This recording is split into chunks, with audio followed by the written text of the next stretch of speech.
ever fed up with your neighbor's barking dog? Do you have one? Well, you might be thrown for a bone for all your misfortunes. An Oregon couple is being awarded more than about $250,000 after suing their neighbors over their constantly barking dogs. Were they justified or did they overreact? Here to debate, we've got criminal defense attorneys David Bruno and Ashley Merchant joining us today from Atlanta. Good morning to both of you. Good morning. Thank you. Good morning.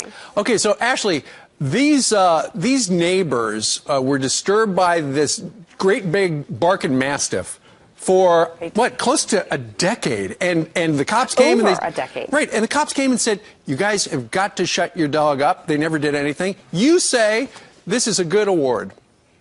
It is. It's a great award. I mean, these homeowners, these dog owners were irresponsible. Back in 2002 and 2004, they were cited by animal control for violating the noise ordinances. These folks, these neighbors of theirs, they own their home. When you move into a neighborhood, when you move into a town, you agree to abide by certain rules. These dog owners did not abide by those rules for well over a decade. And these homeowners did what they had to do. They had complained, nothing had happened, so they had to go to the legal system. And a jury of their peers, citizens just like you and me, decided that they were awarded money. Indeed. And that money damage, that $240,000, that tells me that those citizens were angry and they thought that this was a nuisance. I mean, clearly they were angry. You know, David, what that number says to me is a lot of those people on the jury probably have had noisy neighbors in the past. You couldn't want to have a barking dog next to you for more than 10 years where it starts at 5 o'clock in the morning and doesn't stop till midnight. Yeah, I don't want it, but guess what? This is coming back. This is going to be appealed. This is going to be reversed. There's a couple things that an appellate court will look at here, one of which is the excessive nature of the verdict. Additionally, the judge made a decision here to preclude a certain defense. These are service dogs, okay? We see service dogs all over the place. They're guiding blind people.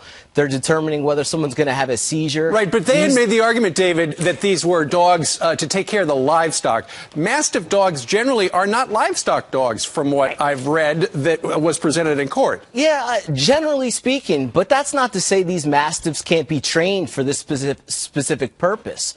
I mean, and that's what the judge precluded. They said, yeah, generally speaking, this breed can't be a guard dog, but it all depends on the training. I think it's going to be a problem. Right. Okay, Ashley, what do you think? Do you think somebody down the road is going to say, you know what, that's too much money?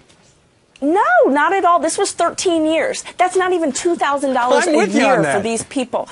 I mean, that's not even $2,000 a year. That's not excessive. I mean, I would too. I can't even imagine living 13 years of my life with a dog waking me up at 5 a.m. every morning and thinking, oh my gosh, just that dog just needs to shut up. And I have dogs. I love them. Sure. But I'm not going to let them bark excessively all right, David, to the point where my neighbors... David, we're going to give you the final 15 seconds. Yeah, there's one thing that we need to talk about as well, is the judge actually ordered these dogs devocalized, okay? That's right. And this is an invasive surgery. It.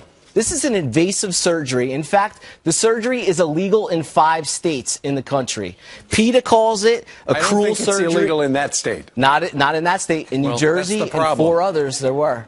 Okay, if they move the dogs to New Jersey, then I would sue them because that's where I live.